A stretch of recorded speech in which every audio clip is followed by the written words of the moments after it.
Satu, alladzina hum fi salatihim khashi'un.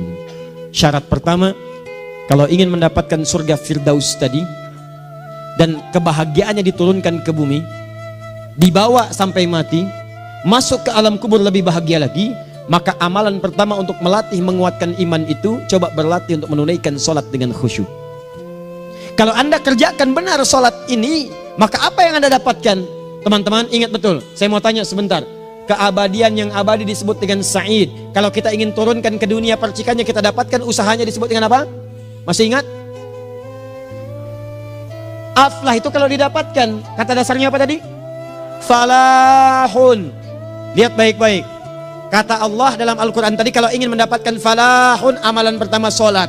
Makanya ketika dipanggil sholat, kalimat falah dilekatkan pada panggilan sholat. 5 kali diingatkan. Begitu muadzin kemudian azan memanggil Anda, hayya 'alas shalah. Anda bertanya, ya Allah kenapa kami mesti sholat? Dijawab, hayya 'alal falah. Yuk, pagi yuk. Yang sejati datang sini. Belum dapat sujud, belum dapat ruku, saya berikan. Makanya ketika orang sholatnya benar, dia akan mendapatkan 5 keutamaan. Saat di dunia nih, belum ke akhirat, 5 keutamaan yang tidak diberikan pada orang yang tidak sholat. Atau orang sholat tapi sholatnya nggak khusyuk. Sebab syarat mendapatkannya khusyuk. Alladzina hum fi sholatihim khasyi'un. Bukan alladzina hum fi sholatihim saja, tapi ada kalimat khasyi'un. Artinya yang tidak khusyuk saja nggak akan dapat, apalagi yang nggak sholat. Apa yang 5 ini? Lihat baik-baik. 1, orang yang sholatnya benar, pertama kali sebelum mendapatkan kebahagiaan hakiki dari Allah Subhanahu wa Ta'ala, akan dirubah dulu perilaku hidupnya menjadi perilaku yang lebih baik. Kalau orang itu sholatnya benar, maka sholat itu akan melatih dia untuk berubah, bertransformasi jadi orang baik. Itu ada di Quran surah ke-29 ayat ke-45. Innas sholata tanha 'anil fahsya'i wal munkar. Sumber keburukan cuma 2, kalau bukan fahsya itu munkar. Maaf, pornografi, porno aksi, LGBT, kata-kata jorok, kotor itu fahsya. Di orang sholat kata Allah, mustahil berkata-kata kotor. Orang sholat tidak akan pernah mencela. Orang sholat tidak punya kata-kata jorok. Jadi kalau ada sekarang orang yang sholat senang mencela orang lain, itu berarti ada masalah dalam sholatnya. Dan dia belum dijamin sebagai ahli surga terbaik. Dan hidupnya nggak bahagia. Nggak bahagia. Aneh nih. Sholat tapi senang celah orang. Aneh. Aneh. Yang paling bahaya adalah menikmati celahannya. Itu yang paling aneh. Anda ngaji. Anda ikut taklim. Taklimnya sesuai Quran, taklimnya petunjuk sunnah. Anda sholat, Anda puasa, tapi Anda masih senang mencela orang lain dan menikmati celahan itu. Kalau nggak mencela, kayaknya nggak komplit kehidupan. Maka ada yang salah dengan ibadah Anda. Ada yang keliru. Karena mustahil taat bertemu dengan maksiat, itu mustahil. Mungkar, keburukan yang diingkari oleh hati, sumbernya nafsu perut dengan akal. Bohong, mencuri, menipu, membunuh, merampok, membegal, mabuk dan sebagainya.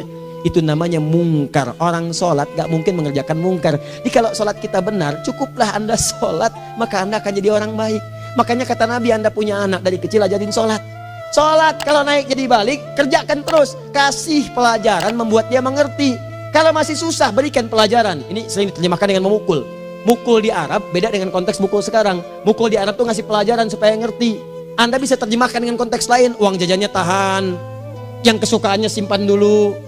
Bisa dengan konteks kekinian, tapi poinnya kenapa anak Anda dari kecil ajarin sholat, sampai kenalkan dengan masjid, ajari 3 tahun bawa ke masjid, kenalkan dengan masjid, gak ada masalah lari-lari itu sebelum waktu sholat. Kenalkan dulu.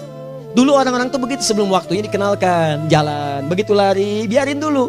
Setelah itu diberi pengertian, nah ini bukan tempat berlari, yang berlari di sana nanti, yang di sini nanti akan ada orang-orang baik semuanya. Terus Anda lihat berbaris, baris rapi. Kalau pengen baik, ikutan baris nanti. Terus nanti ada yang mimpin di depan, namanya imam. Imam itu siapa ya? Tetangga kita bukan yang Pak Imam, bukan. Bukan. Kalau tetangga kita namanya Imam S. Arifin. Kalau yang ini imam sholat namanya. Imam sholat itu nanti akan pimpin menyembah Allah. Allah siapa ya? Allah itulah yang memberikan ayah rizki. Allah itu yang memberikan ayah rizki sehingga bisa beli tobot buat kakak.